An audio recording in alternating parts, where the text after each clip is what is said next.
Hello. Hi. Thank you all for being here. I am so grateful to be able to share this program with you. And I'm going to just mute people's mics until we get to the question part. And yeah, so let's get started.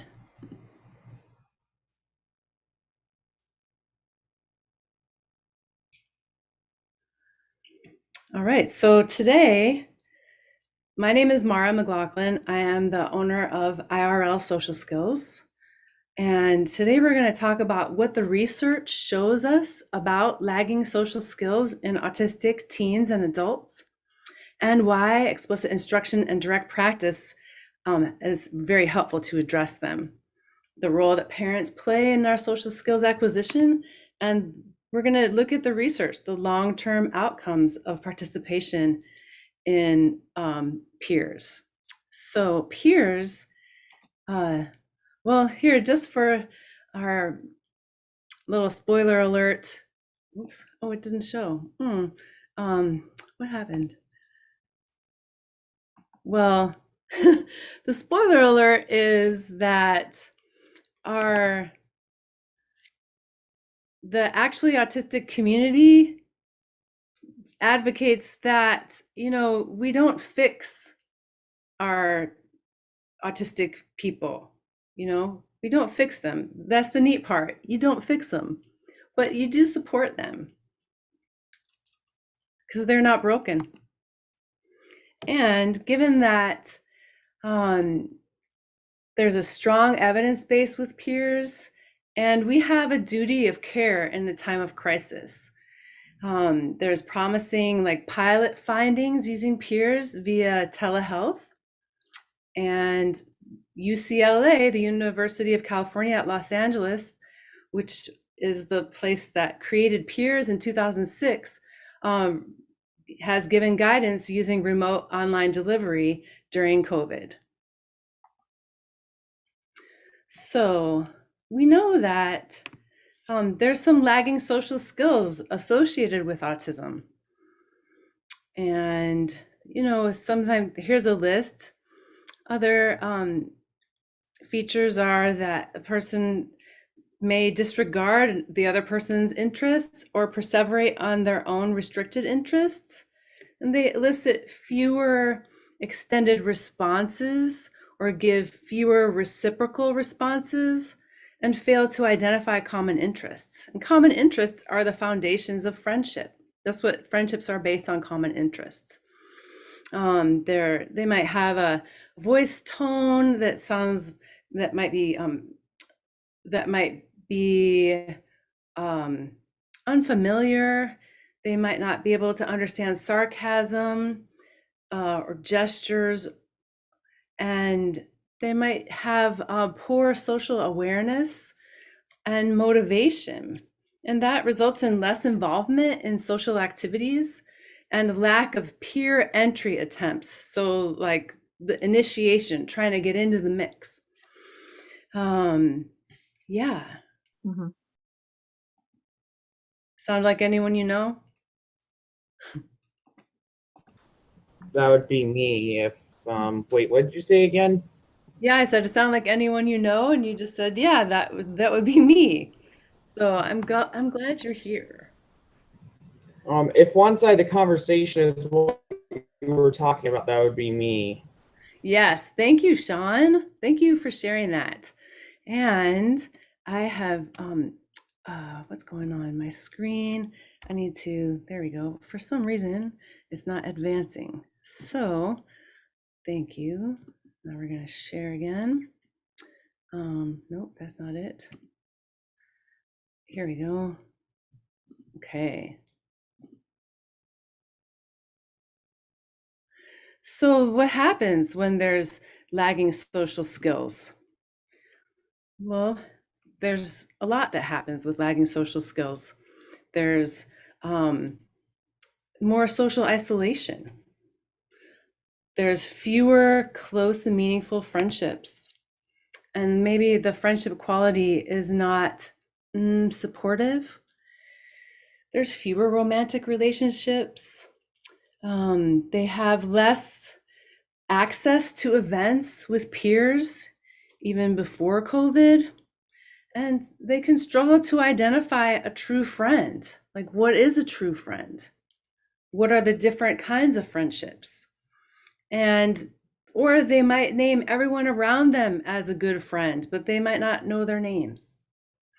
Oftentimes, our learners, our autistic teens and our adults, like they still live at home. Few of them have driver's licenses. And even though they might want a job, because they do have something to contribute, a lot to contribute, the lagging social skills can prevent them from getting and keeping a job. And then we know that there's higher levels of depression and anxiety, which is possibly due to isolation, because we are human. And whether you're an introvert or an extrovert, whatever your diagnosis, we are human. We are human and we want to be in relationship. We need to be in relationship. So oftentimes our learners will be peer rejected or peer neglected, socially isolated. Kids with autism are 9 times more likely to be teased or bullied. And 94% of them report being significantly bullied in 2018. Most schools focus on stopping the bully, which is not very effective, because what is more effective is promoting bystander support. So getting other kids to stick up for the kids being bullied.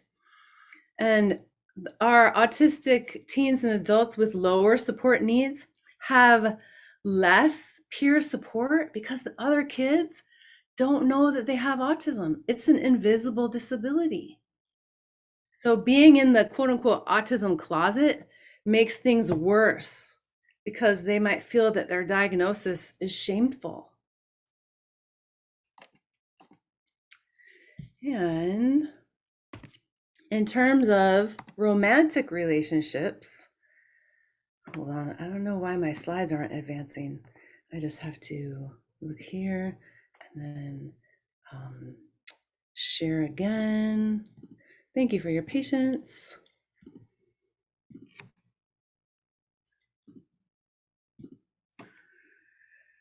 So our adults with autism and even our like older teens, they struggle with romantic relationships. This is not because of less desire. It's because they don't know how to be in a romantic relationship. Because in order to be more than friends, you have to be friends, right?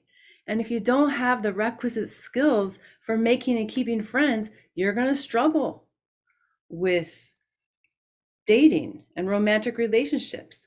Sometimes, there's there's a stalker component, and it's because they don't know how to show interest or flirt.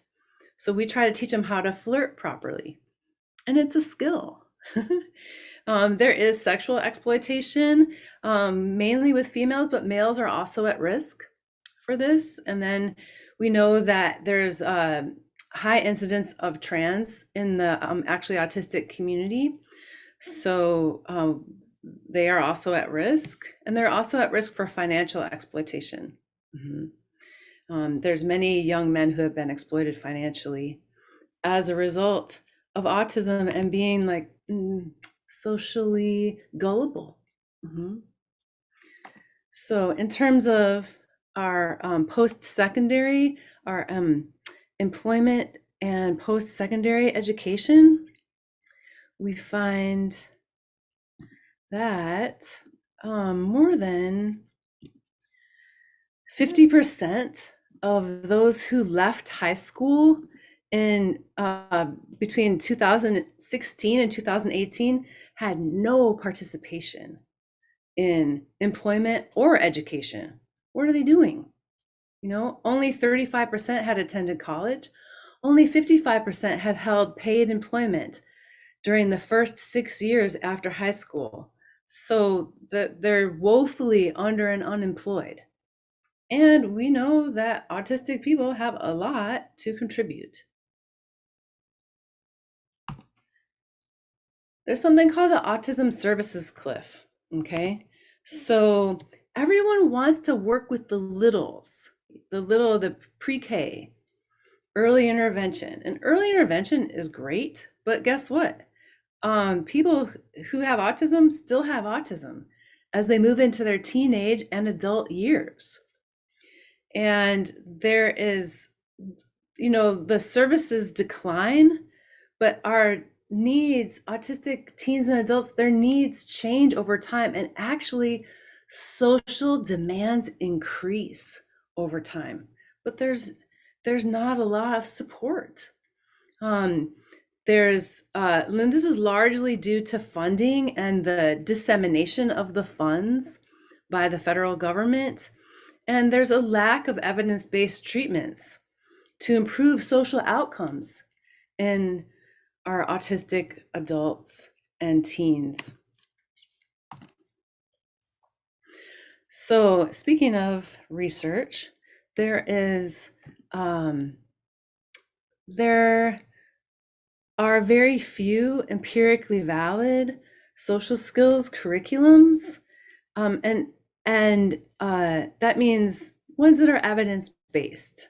So many social skills programs actually give poor advice and don't use what we call ecologically valid skills, meaning the skills that people use in real life, okay? And these are skills that can be taught, practiced, and learned. In a sense, like code switching. I'm a Spanish speaker. If I were to go into a place where everyone's speaking Spanish, would I speak English? No, I would switch my code. You know why? Because I know how, because I've learned to switch over into that language, okay? So it's just learning skills, all right? I am so sorry that this is not advancing. Our learners they learn how to be around one another. And we say, you got to get in where you fit in, get in where you fit in, birds of a feather flock together. That means that, that people who are into the same things are going to hang out with other people who are into the same things. But it's that first step of learning how to find them, right? Yeah. And so we know that friendship can serve as a buffer or a protection from those, bugaboos or those attendant mental health issues of anxiety and depression. We know that having one or two close friends can help us adjust later in life. Protect against stressful life events, protect against victimization, and they correlate positively with increased self-esteem and increased independence. Like we say, you don't need a whole lot of friends. You just need one or two who have your back. That's it. We're lucky if we have one or two who have our back in life. That's for sure. So, the difference with social skills coaching and peers, it's very common for our autistic learners to have social skills coaching or training, okay? There's very few programs for autistic teens and adults. Most of the programs out there are not evidence-based. I'm not going to name names, but they are not evidence-based. And they often fail to account for the cognitive style of autism. The programs need to break down the skills into rules or steps, concrete rules and steps. We got single trial learners, concrete thinkers, okay? Other programs don't have homework assignments. This one does. The skills don't generalize because they don't include parents in the treatment. This program does, okay? And they do not, most programs don't assess the durability of treatment over time. We don't need to, programs shouldn't use metaphors. That's hard for our autistic neurotype, okay?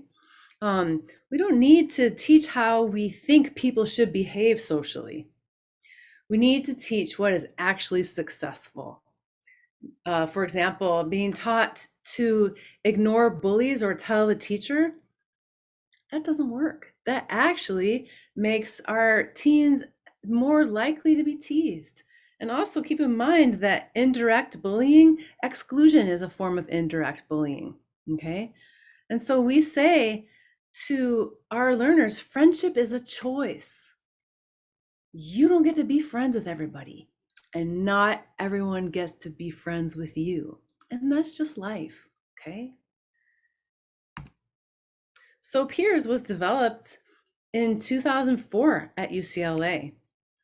It is now taught in over 80 countries, and it's been translated into over a dozen languages. So it is world renowned and celebrated. It's an empirically valid program. And these are just some of the pictures of some of the books that they have put out, okay? And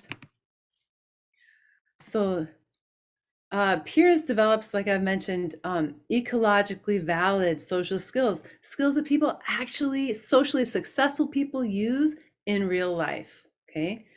We talk about the common social errors that are committed, the don'ts, and then there's rules created around what works, and we break those skills down into concrete parts. As I mentioned, this program is parent or caregiver assisted. We call them social coaches. It's usually parents because parents make the best social coaches. They really do. The program is used in groups up to age 38. The teen and young adult programs are about 70% the same. The teen program focuses more on bullying and like bully proofing strategies. And the adult program has 4 sessions for dating etiquette. Okay. Our groups are small. We need 6 families to participate to reach critical mass, and we have no more than 10 in each group. There's the number one priority for parents in the teen group is conversation skills, and that makes sense. And we find that our teens do want dating information. So we invite our teens, with parent permission, who are like 15, 16 and older to participate in the adult group. For our teen group, we also include good sportsmanship and how to fix a bad reputation.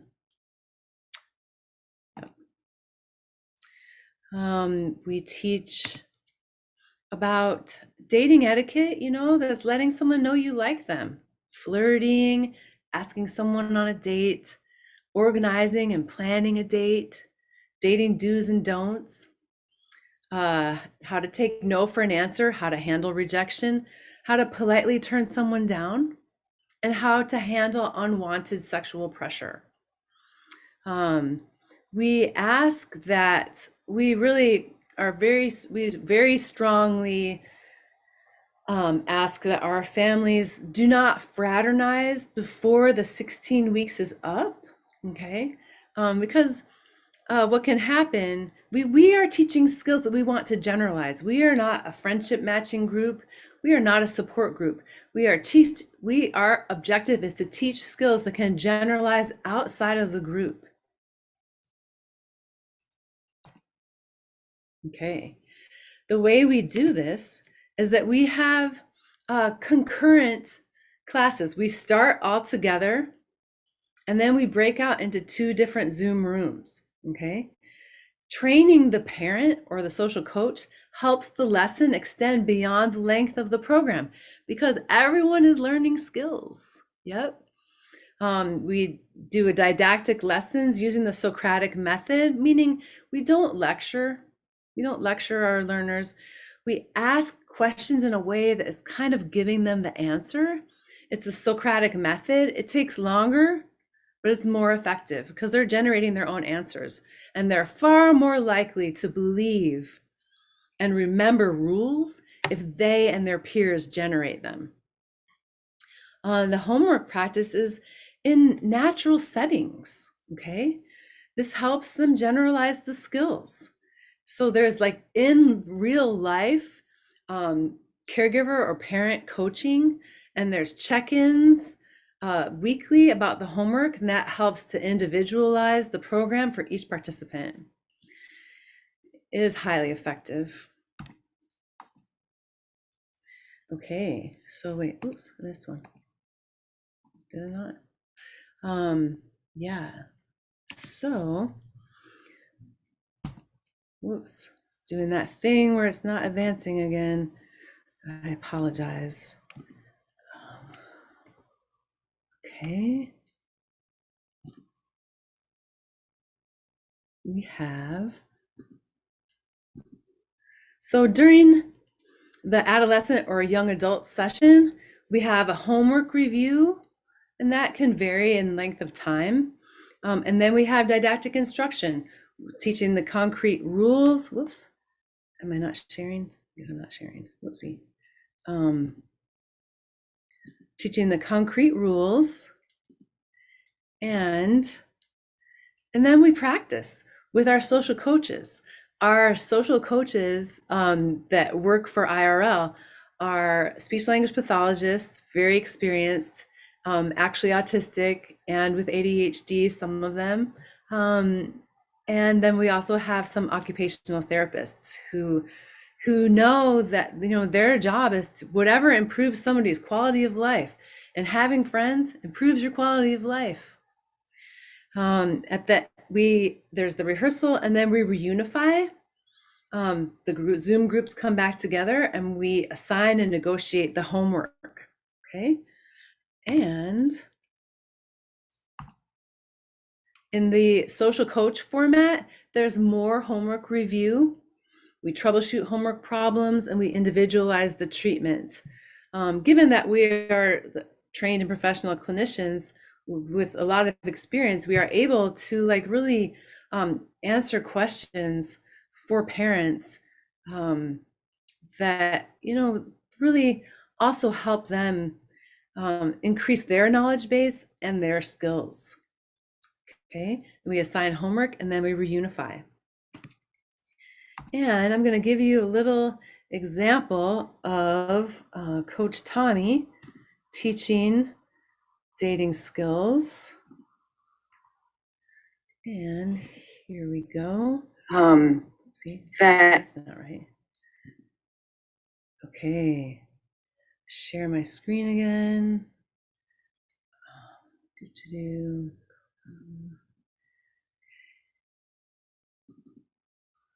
So this is just a little taste. And I'm going to share my screen. Here we go. I've never like done this in my entire life, but if I guess like any words, I would get like the wrong answer from the other like person. So that's why I'm trying to get help from this group. So yeah. Well, we're glad you're here.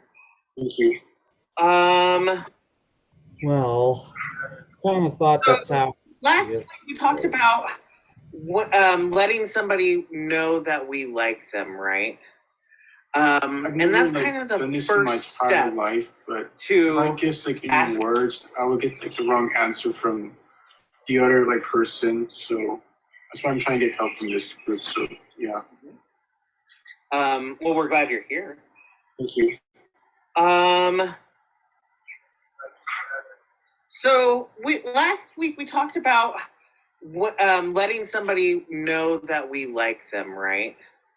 And that's kind of the first step to asking somebody out on a date, is putting that feeler out that you already like them. I wonder, how can you tell if someone wants you to ask them on a date?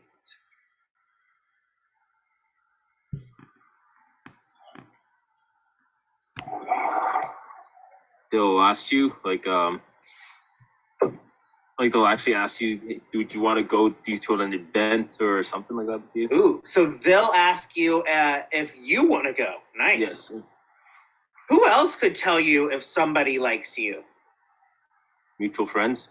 A mutual friend could be like, "Oh man, Bob Schneider is really into you, Miss Coach Emily."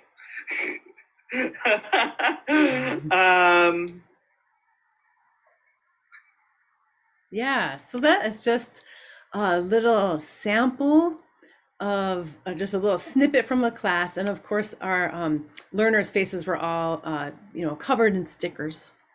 So, and we'll go back to here.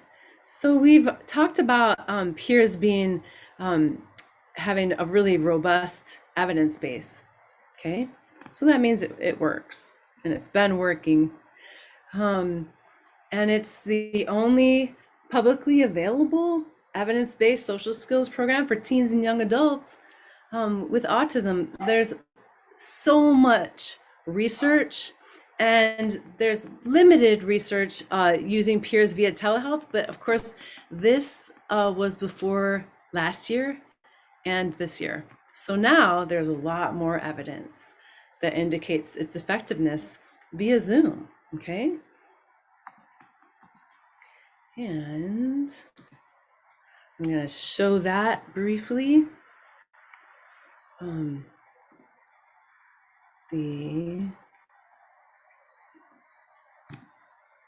So what the research has indicated is that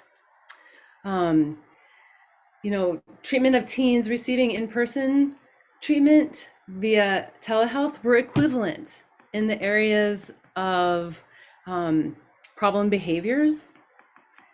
They demonstrated increased social skills on the social skills inventory, and then the social skills responsiveness scale.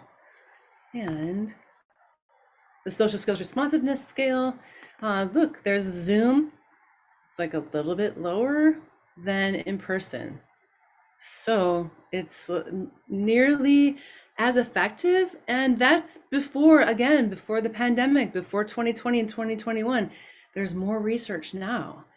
So it is very convenient for the family structure. You're in the safety of your own home, and the secret sauce is the carryover from the parent or social coach. I want to show you, just briefly show you all of this evidence. Here we go.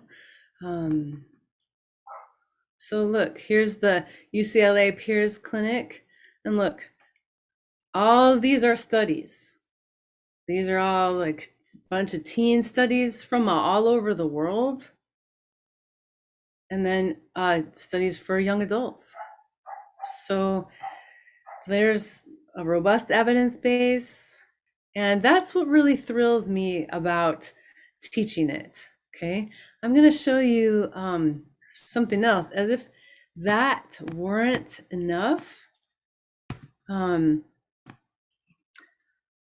This is just from our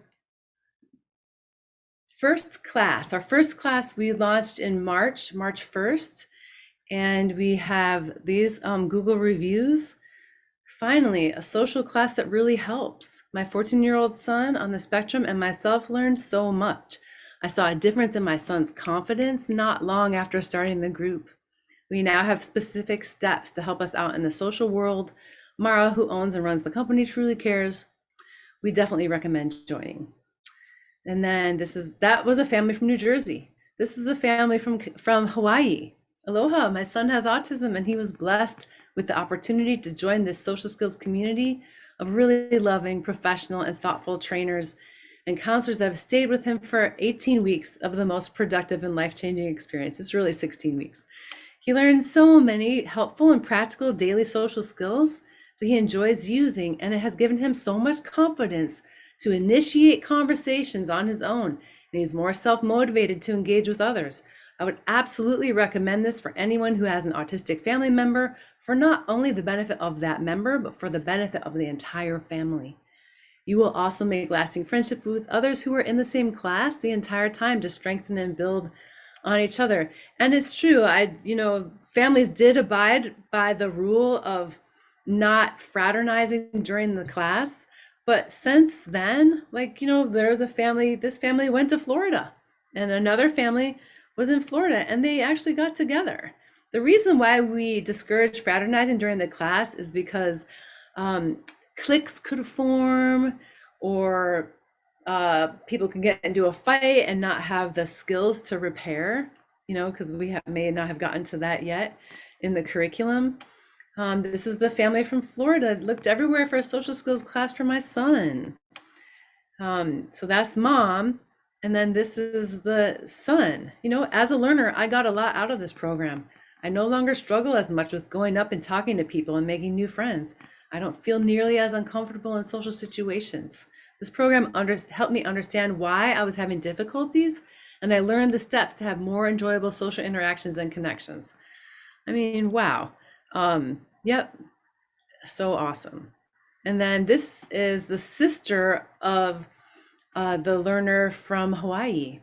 She's, we know that our siblings of autistic people, this impacts the whole family. When somebody is autistic, it impacts the whole family.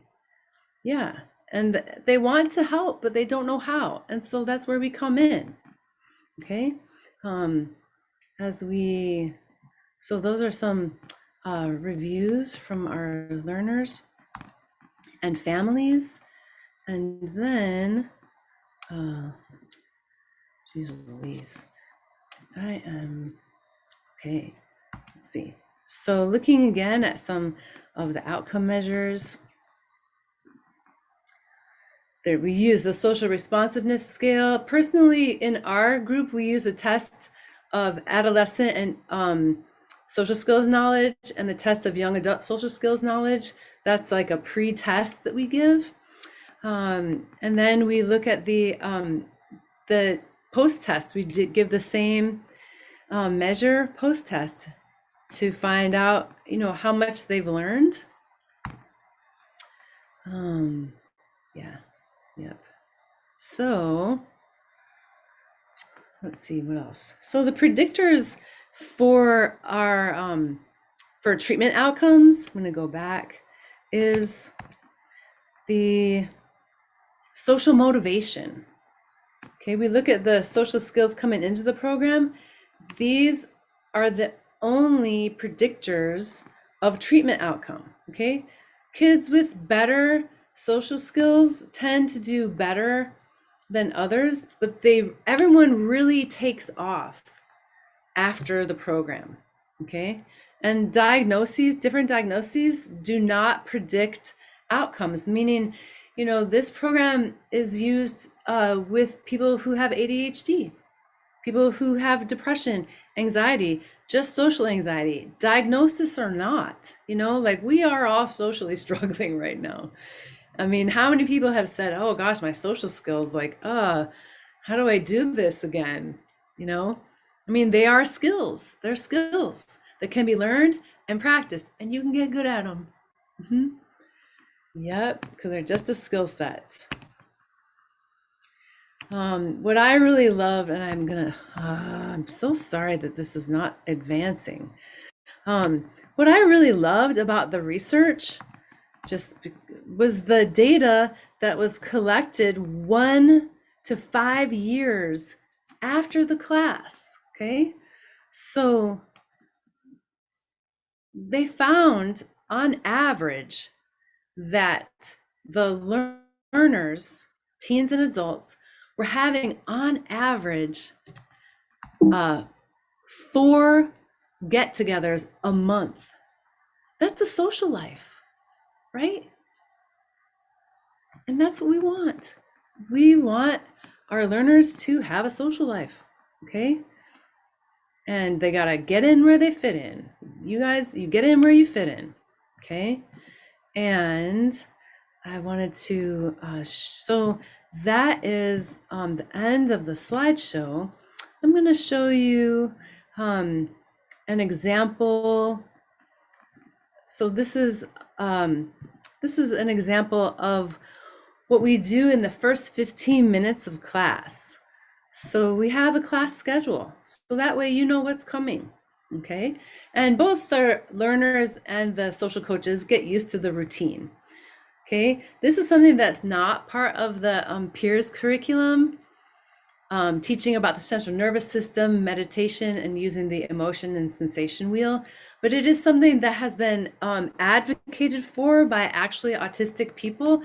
In my interactions and the surveys that I have taken, and also looking at the ethnobiographical research by actually autistic people. So now, you know, autistic kids have grown up to be autistic adults, and they have something to say about what they need, okay?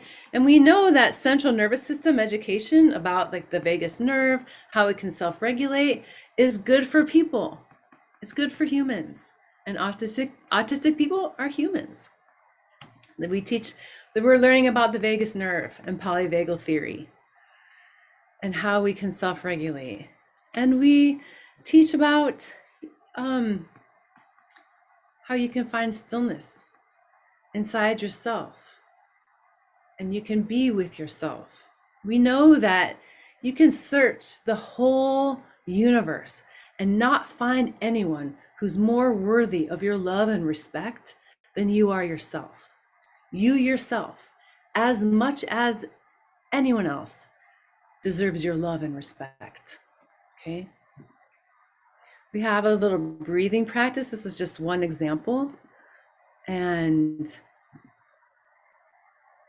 it's, and we practice, you know? Those are your lungs. The blue is the lungs. The red is the diaphragm. We teach about the movement of the diaphragm and how the exhalation can activate the vagus nerve. And so you're learning a lot. It's a lot of things that people, you know, like really need to learn.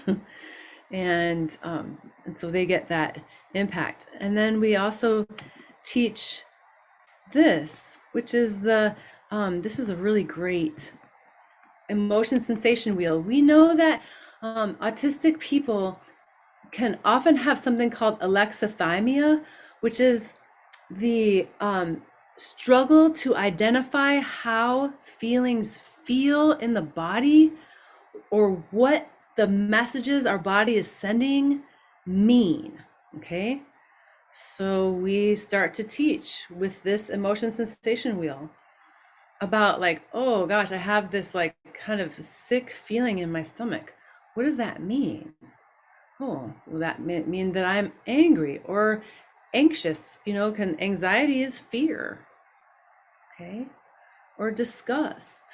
And why are my hands sweating?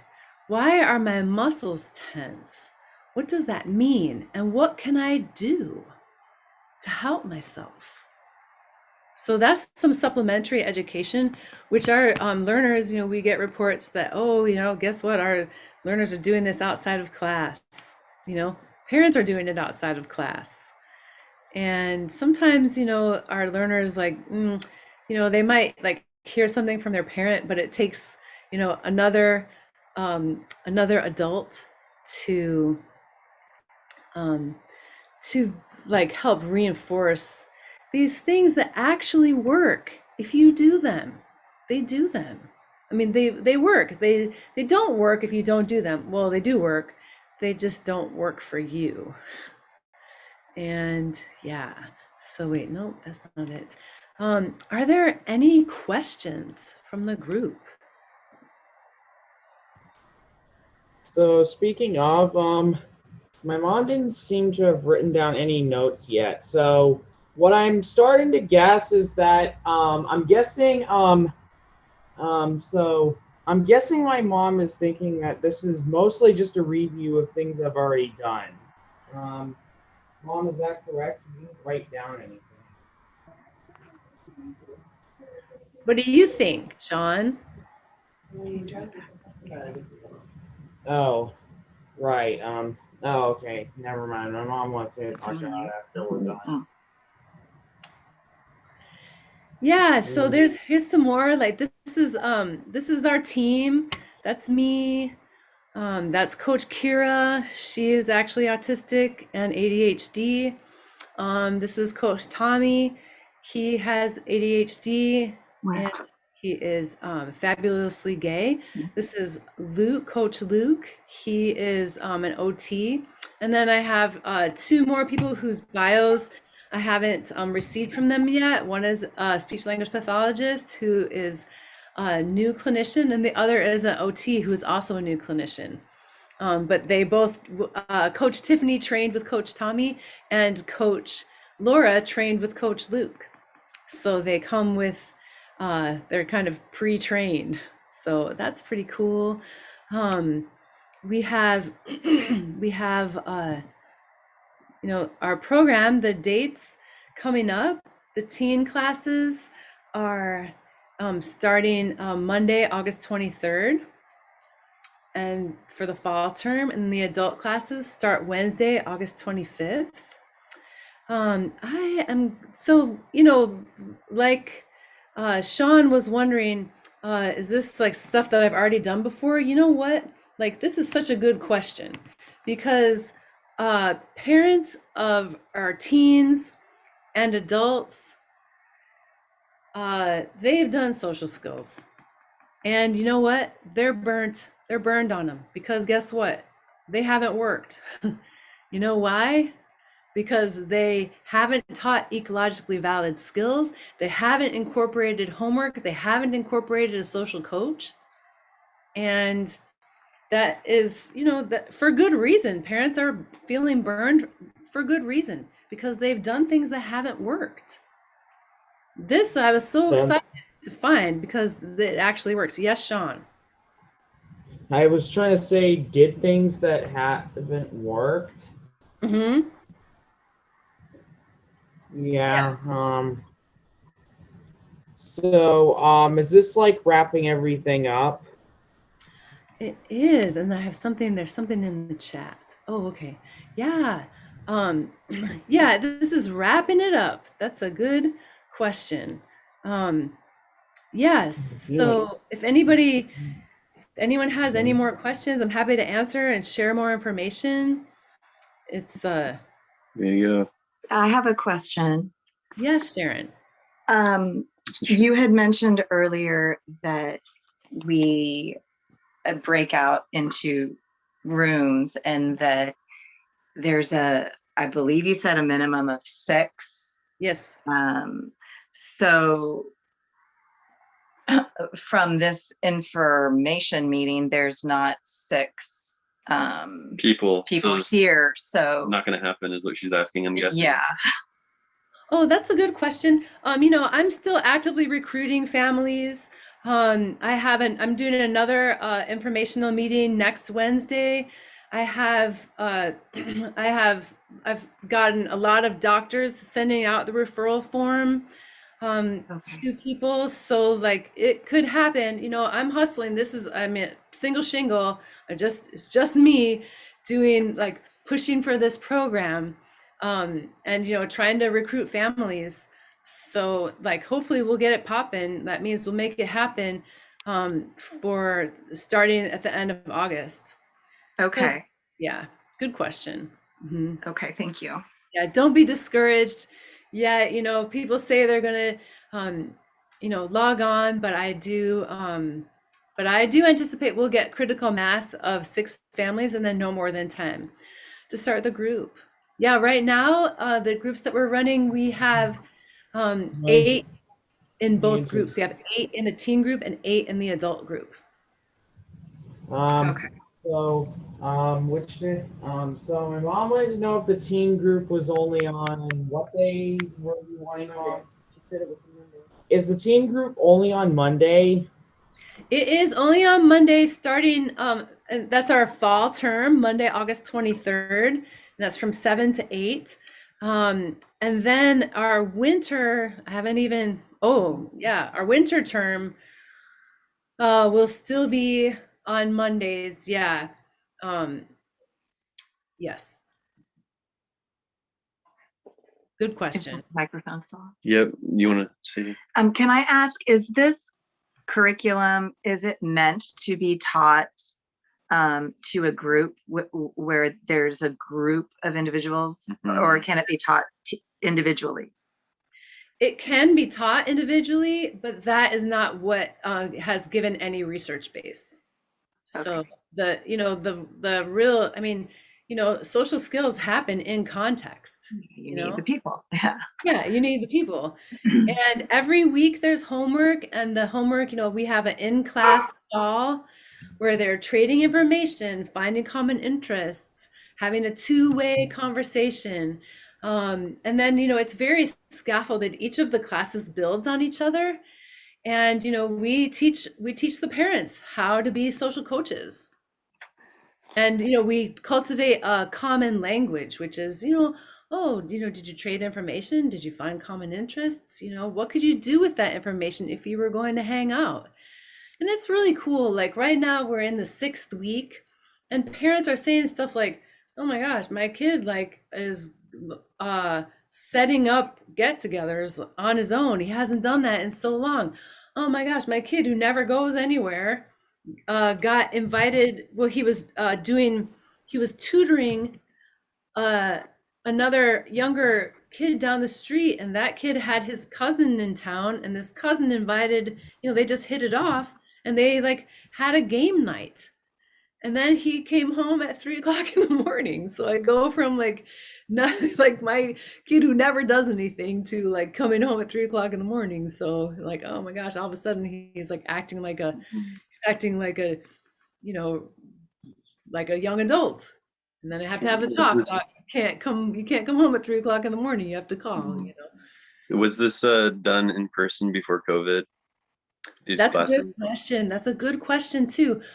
I launched my business, meaning I got my business license in October 2019. And I was still, nobody knew who IRL Social Skills was. Not enough people know what peers is. And so I was hustling, and then COVID hit. Mm-hmm. So then I changed my business model. So the peers from UCLA, the people that developed it, do they train interested people like you on how to present it and teach it, or is the curriculum just out there and you decided I'm going to do this? And I went to UCLA and I got a 3-day training. They do provide that type of training. Okay. Yeah. So for example, I'm looking at, Peers for Young Adults certified trainings. And then, now guess what? It's on Zoom. So that's So you've taught it for 3 years? No, I haven't. I've been an SLP, a speech language pathologist, for 11 years. I started working in the schools at a high school, and I was like, whoa, what I learned in grad school does not work. We need to do something different, because this doesn't work. And so I started training environments before I knew about peers. And I was doing some pretty innovative stuff in the schools. And then I found out about this evidence-based program that appeared to actually work. So I went down there and I got the training, and it cost a lot more in person, let me tell you that. But now it's now people are being trained via Zoom, and so it's quite a bit to get started. It's a very dense curriculum, I mean, the paper manual is over 500 pages, and the online manual is like into like 1,200 pages. It's very like it's manualized. There's a lot of front loading that has to go on. There's a lot to launch. It takes a lot to launch. So we would be working through a downloaded workbook. No, live.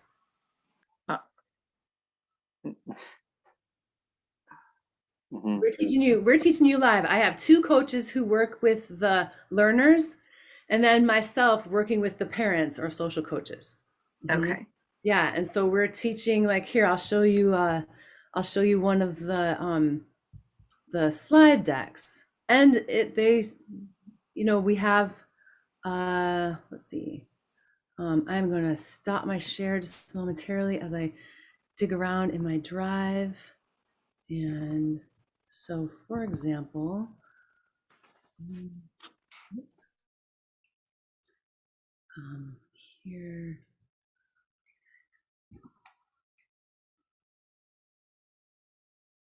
Okay.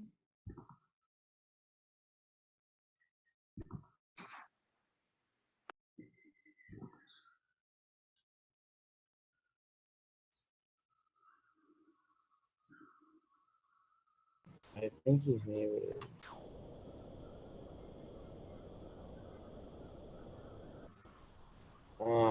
You're still muted. Okay. Oops. Oh yeah, here we go. Sorry about that.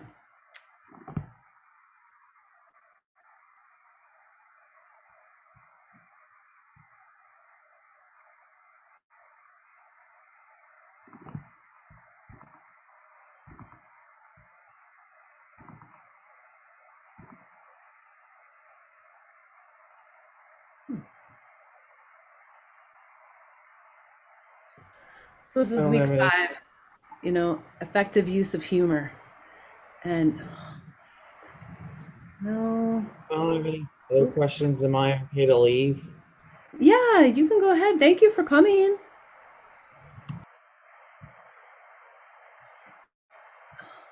Oh wait, here we go.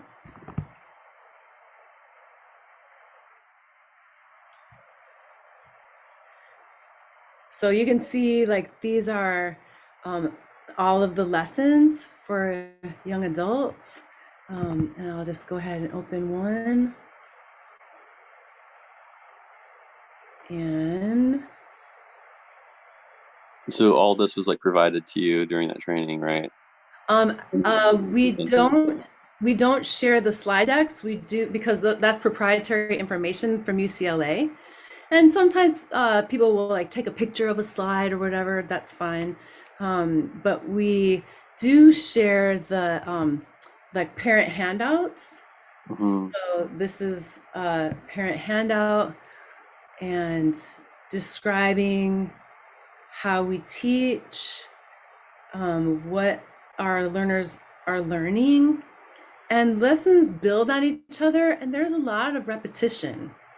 And then there's the homework assignments. There's a spreadsheet for the homework assignments that our parents edit, and offering just like concrete rules and steps to actually coach and learn. So yeah, good question. So here, this is, we define our terms. What are the different kinds of friendships? What are the rules for having a good conversation? And then there's videos from UCLA that we use. We also will do live role plays, and we practice the skills. And yeah. Any other question? Mhm. Go ahead. So will you be in contact with us? I mean, we're still interested from now before the 25th, when the adult class starts, if it is actually going to start, if there's enough people for the group. We'll hear from you. I'll keep you posted. And if you know, you can spread the word. We're on social media, Facebook, Twitter, Instagram is our is at we have, share with your doctor. Where are you located? We're in Troutdale, Oregon. Portland, Oregon, basically. Oh, nice. Where'd you go to high school? Reynolds. Oh, really? Did you know Coach Tommy? No. Really? What's his last name? Tommy Murphy? No. Oh, okay. When did you graduate? 2014. Oh, okay. Yeah, he was there. He was there. Hmm. He actually started a special social cognition class that hadn't been there before. So yeah, he's at Reynolds, and they're very lucky to have him. So yeah, he's at Camp Odakota this week actually, which is a camp for actually autistic teens up until age 18. Yeah. Uh-huh. Yeah.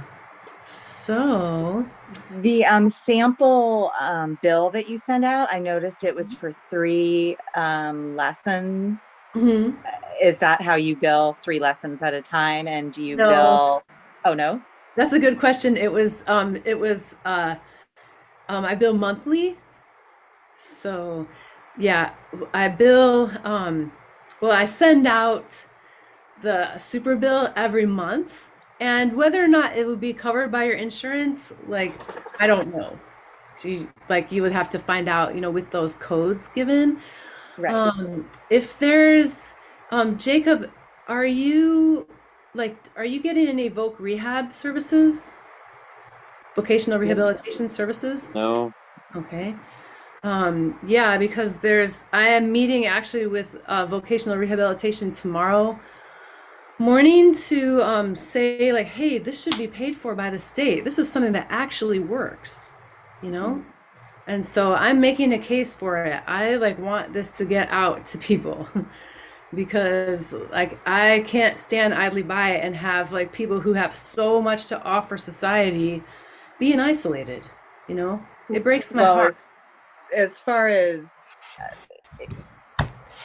the money part of it, since you're not with any insurance company, you're out of network, and the deductible for an out of network provider, our deductible is way super high. So Wouldn't matter, yeah, that wouldn't apply anyway. That's kind of the bummer. But yeah, and if you start to get hooked up with vocational rehabilitation, there's through the state. Yeah, through the state. I can send you contact. Okay. Okay. I'm making a note. Send VR info to Jacob. And I'm sorry, tell me your name again. Mom? Karen. Karen. Okay, good. Yeah, so you can get going on that process, because I am pushing hard for this to be paid for by the state again. And so we would take payment either all at once upfront or weekly automatic withdrawal. And then I send out a super bill monthly, but you said that doesn't make, it doesn't apply either way. Yeah, insurance, in terms of reimbursement, I wouldn't be able to have this business if I were with insurance provider panels, because they reimburse $12 a class. And I have professional clinicians teaching who, at a high rate. So it wouldn't pencil out. I see. Yeah. Okay. Does that make sense? Yeah. All right. Well, that's our healthcare system for you. But, I'm going to follow up with some information for you about voc rehab. Jacob, are you wanting to go to college? Yeah, I've been to college. I'm employed. Oh, nice. Yeah. Oh, great. Cool. And so what makes you interested in this program?